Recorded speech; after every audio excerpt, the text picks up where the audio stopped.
So yan guys, for today's video, tuturuan ko naman kayo paano magpalit ng brake pad ng Click 125. So ngayon, ito ang mga piyesang kailangan nyo. Yan. Gagamit kayo syempre nito. Yan, socket, Torx na T40 para doon sa stock na caliper bolt. Ngayon, dahil naka CNC na yung aking caliper bolt, gagamit na ako ng socket na 12mm. Dahil napalitan ko na ng napalitan ko na ng CNC, gagamitin ko na tong socket na 12mm. Kasi pag hindi pa siya napalitan, ito pa yung screw niya. Gagamitin yung Torx na T40. Siyempre guys, counterclockwise.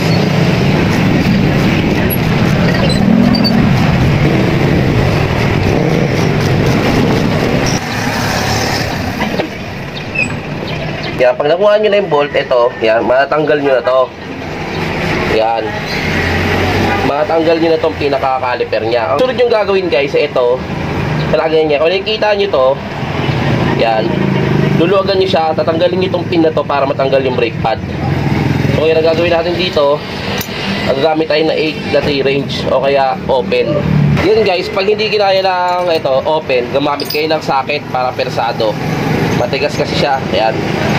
8 na socket range. Ayan. Ikot nyo lang siya. Ayan, ikot nyo lang. Ayan, pag nakita nyo lumabas na yung thread, pwede na siya lang bunutin. Ayan, bunutin nyo na. Pag nabunot nyo na, pwede na itong matanggal. Yung dalawa.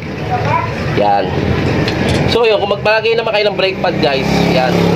Dahil ang piston na yan, ay nakikita nyo, yan, nakikita nyo yung piston na yan, nakaangat. Kung gusto nyo siya ibalik, gagamit lang kayo ng T-wrench para madali siyang lumubog. Kaya nyo siya ilulubog, yan. Kaya nyo siya ilulubog kasi pag bago yung brake pad nilalagay nyo, makapal pa tong pad, masikip, hindi kakasa yung display.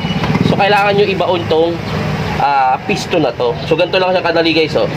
Wala kayo ng T-wrench. Kasi itong ginagawa ko lang guys, applicable lang to sa mga hindi ABS na braking system. Kasi pag ABS guys, kailangan nyo buksan yung brake fluid cap para hindi masira yung ABS system.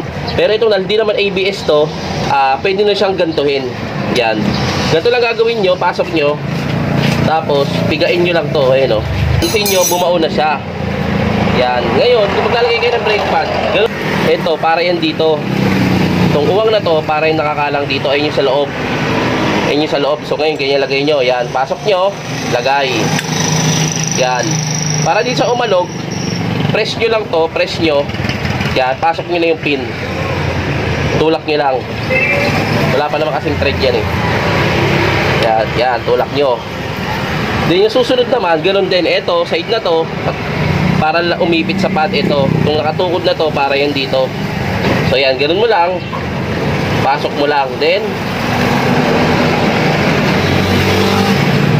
pigain mo lang, press mo lang kasi may ano yan, retainer. Yan, para pumasok tong pin lock.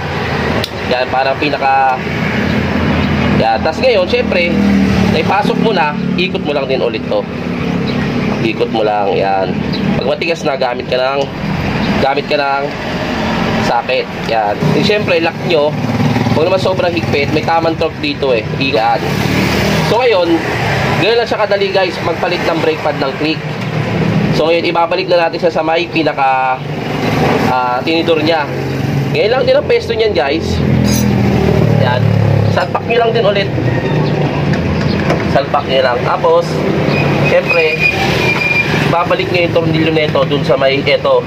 Tama, ilagay nyo sa dito. Yan, so yung higpit na ito 30 Newton meter to.